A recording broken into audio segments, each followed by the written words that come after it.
여러분들은 믿음에 대해서 어떻게 생각하십니까? 무엇이 믿음입니까? 예수를 믿는다, 또 성경을 믿는다라고 말을 합니다. 여러분, 믿음이란 과연 무엇을 말하는 것일까요? 모든 그리스도인들이 다 믿는다고 말을 합니다. 그래서 교회들을 가죠.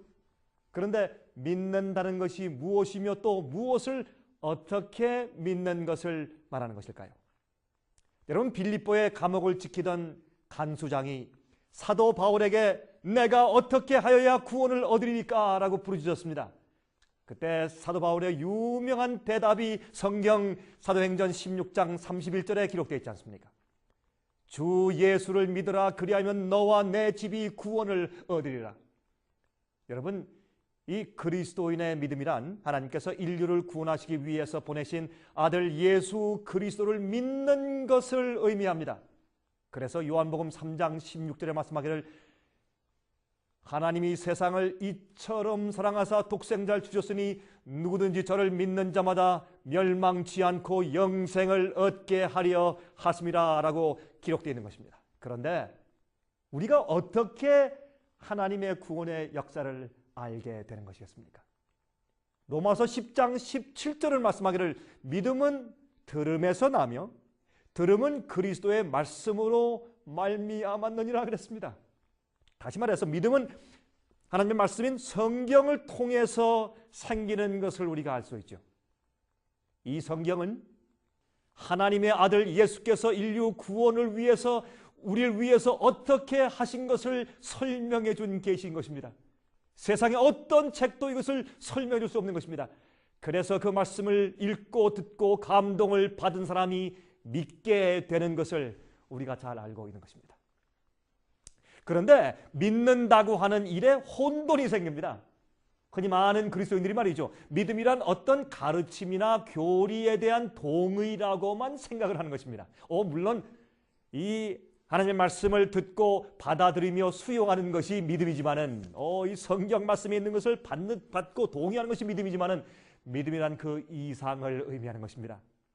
믿음은 그 믿는 자를 구원하는 경험을 주게 되는 것입니다. 우리 인간들은 누구나 다 어떤 종류의 믿음들을 다 가지고 살고 있죠. 그렇죠? 여러분, 우리가 교통 신호등을 믿지 못하면 운전을 할 수가 없습니다. 비행기 탈 때 조종사와 비행기의 기계를 믿으니까 우리 비행기를 타고 편안히 여행을 할 수가 있죠.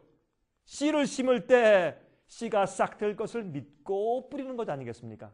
여러분, 이런 것들은 말이죠, 꼭 하나님을 믿지 않아도 누구나 어느 정도 가지고 사는 믿음일 것입니다. 하지만 성경이 말해주는 믿음은 다른 것입니다. 그래서 요한복음 3장 16절에 말씀하기를 하나님이 세상을 이처럼 사랑하사 독생자를 주셨으니 그러므로 누구든지 저를 믿는 자마다 그랬습니다. 다시 말해서 우리가 믿는 것 전에 하나님이 우리를 사랑하시는 사실이 먼저 선재해야 합니다. 그래서 그 하나님의 놀라운 구원의 계시와 사랑을 보고 감동을 받은 사람들이 반응하는 것이 믿음인 것입니다. 이 믿음엔 차별이 없는 것입니다. 여러분이시여, 구원의 조건은 한 가지밖에 없는데 그것은 믿는 것입니다.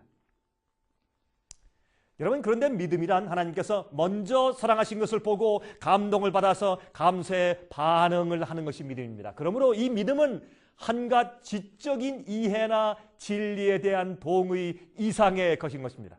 그것은 여러분의 모든 것을 포함하는 행위입니다. 이것은 주께서 말씀하신 그대로 따라서 순종하고 내 마음을 바치는 행함과 내 삶 전체가 믿음입니다. 여러분, 얼마나 중요한 일인지 모르겠습니다.